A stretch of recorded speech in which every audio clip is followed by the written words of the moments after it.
ہمارے ہاں بڑی ایک جہالت یہ ہے کہ ہر چلتے پھرتے آدمی سے مسئلہ پوچھ لیا جاتا ہے، مولانا صاحب مسئلہ کیا؟ میرے بھائیوں، آپ کے بیٹے کو یا آپ کی بیوی کو ہارٹ کی پرابلم ہو تو آپ کسی ہارٹ اسپیشلسٹ ڈاکٹر کے پاس جاتے ہیں، کسی کو کڈنی کی پرابلم ہو تو کڈنی اسپیشلسٹ کو دکھاتے ہیں، ہر کسی ڈاکٹر کے پاس آپ نہیں چلے جاتے ہیں۔ کسی کو لیور کی پرابلم ہو تو آپ کسی پیٹ اسپیشلسٹ کو دکھلاتے ہیں، آنکھ میں پرابلم ہو تو آئی اسپیشلسٹ کو دکھلاتے ہیں۔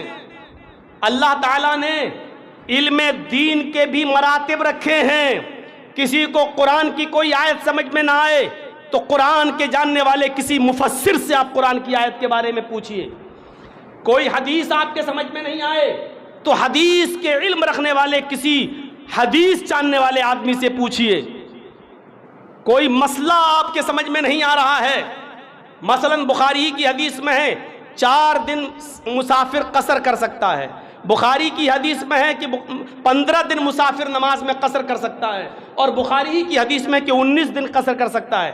ایک ہی حدیث بخاری کی، اب 4 دن قصر کرے گا کہ 15 دن قصر کرے گا کہ 19 دن قصر کرے گا، قصر کتنے دوری پر کرنا چاہیے؟ بخاری کی حدیث کے اندر اللہ کے رسول نے 3 میل پر قصر کیا، بخاری کی حدیث میں اللہ کے رسول نے 16 میل پر قصر کیا، بخاری کی حدیث میں اللہ کے رسول نے 48 میل پر قصر کیا۔ اب کسی بھی چلتے پھرتے آدمی سے پوچھ لو مولانا صاحب قصر کتنے کلومیٹر پر ہے، تو وہ تو بیچارہ آپ کو کیا بتا پائے گا، جو اس کو یہی نہیں معلوم کہ 3 میل پر کب کرے، 16 میل پر کب کرے، 48 میل پر کب کرے، جس کو یہی نہیں معلوم 4 دن قصر کب کرے، اور 19 دن کب کرے اور 15 دن کب کرے۔ اس لیے حدیث کوئی مسئلہ آپ کو جاننا ہو تو کوئی فتویٰ دینے والے کسی مفتی کے ساتھ آپ جا کے پوچھئے، چائے کی ہوٹلوں پہ بیٹھے ہوئے ABCD جو ملا آپ نے اس سے مسئلہ پوچھ لیا صاحب۔ یہ بھی ہر کسی سے مسئلہ پوچھنا بالکل ایسے ہی ہے جیسے کسی اناڑی نائی کے پاس آپ شیونگ کرانے چلے جائیں تو بجائے آپ کی داڑھی بنانے کے خطرہ ہے کہ گردن نہ کاٹ دے، بالکل یہی پوزیشن ہے کسی غیرو سے آپ مسئلہ پوچھا کہیں آپ کو الٹا سیدھا مسئلہ نہ بتا دیں۔ اور پھر دین، اللہ کے نبی صلی اللہ علیہ وسلم نے فرمایا کہ اگر کوئی کسی سے مسئلہ پوچھے اور اس کو علم نہ ہو تو صاف کہہ دے کہ میں نہیں جانتا، صاف کہہ دے کہ میں نہیں جانتا۔ میرے پیارے ساتھیوں، تقوی کی بات کرتے ہیں، امام مالک کتنے بڑے بزرگ ہستی گزری ہے، 4 امام دنیا میں بہت مشہور ہیں، ان میں ایک امام مالک بھی ہیں۔ امام مالک سے پوری زندگی میں 40 مسئلے پوچھے گئے، جرجی صاحب سے ایک دن میں 40 مسئلے روز پوچھے جاتے ہیں۔ غور کرو، غور کرو، ان سے پوری زندگی میں 40 مسئلے پوچھے گئے، کن سے؟ امام مالک سے، اور 40 مسئلے پوری زندگی میں پوچھے گئے تو 36 مسئلوں کے بارے میں امام مالک نے کہہ دیا واللہ لا ادری، مجھے نہیں معلوم۔ آپ غور کر رہے ہیں، اس کے باوجود ان کو کتنی بڑی ڈگری ملی، کتنا بڑا بزرگ مانا گیا۔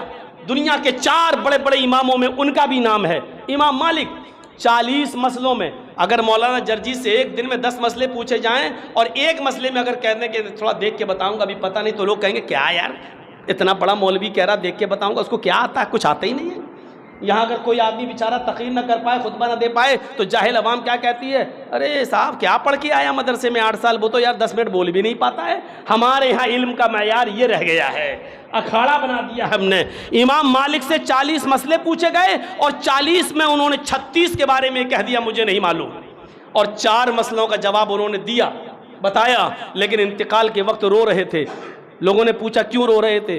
کہا وہ 4 مسئلوں کا جو جواب میں نے دیا اس پر رو رہا ہوں، 36 کا جواب تو میں نے بالکل صحیح دیا کہ مجھے نہیں معلوم۔ اللہ قیامت کے دن مجھ سے پکڑ نہیں کرے گا، میرا مؤاخذہ نہیں کرے گا، مجھ سے سوال جواب نہیں کرے گا، لیکن ان 4 کے بارے میں جو ہم نے بتایا ہے اللہ اس پر مؤاخذہ نہ کر لے کہ آئے امام مالک تو نے 4 مسئلوں کا جواب دیا ہے، تجھے صحیح سے اس کا علم بھی تھا یا نہیں؟ قرآن و حدیث صحیح سے پڑھا تھا یا نہیں؟ اللہ اور اس کے رسول کا صحیح مطالعہ کیا تھا یا نہیں؟ اسٹڈی کی تھی یا نہیں؟ مجھے ان 4 مسئلوں کا جو جواب میں نے دیا اس پر مجھے ڈر ہے کہیں اللہ میرا سوال جواب نہ کر لے، حساب کتاب نہ لے لے۔ کتنا محتاط رہنا چاہیے، کتنا محتاط رہنا چاہیے۔ یہاں تو لوگ ایک حدیث سناتے ہیں بس، آج ایسے ایسے لوگ آپ دین کی دعوت دیں گے آپ کو اور کہیں گے صاحب مولوی لوگ تبلیغ نہیں کر رہے تو ہم لوگ کر رہے ہیں، اور دلیل کیا دیں گے؟ بلغوا انی ولو آیا، اللہ کے نبی نے فرمایا ایک آیت کا بھی علم ہے تو اس کو دوسروں تک پہنچا دو، ایک آیت کا بھی علم ہے تو کہتے ہیں کہ اس کا مطلب یہ جتنا علم ہے پہنچا دو۔ میں کہتا ہوں ایک آیت کا بھی علم ہے، چلیے آؤ میں تم سے ایک بحث کرتا ہوں۔ قرآن کی سب سے پہلی جو آیتیں نازل ہوئی ہیں وہ ہے اقرأ بسم ربک الذی خلق خلق الانسان من علق اقرأ وربک الاکرم الذی علم بالقلم علم الانسان ما لم یعلم۔ یہ 5 آیتیں سب سے پہلے نازل ہوئی ہیں، سب سے پہلے، لیکن یہ قرآن کے کس پارے میں ہیں؟ 30ویں پارے میں۔ میں پوچھتا ہوں چلیے آپ کو قرآن کی ایک بھی آیت کا علم ہے تو مجھے بتائیے کہ بسم اللہ الرحمن الرحیم قرآن کی پہلی آیت سب سے پہلے اس کو کیوں لکھا گیا؟ چلیے ایک آیت میں بسم اللہ الحمدللہ چھوڑ دیجئے، الرحمن الرحیم چھوڑ دیجئے، مالک یوم الدین چھوڑ دیجئے، یہ تو بہت دور کی بات ہے۔ بسم اللہ، بسم کو ہٹا دو، 3 چیزیں رہ گئیں، اللہ، الرحمن، الرحیم، یہ تینوں اللہ کے نام ہیں۔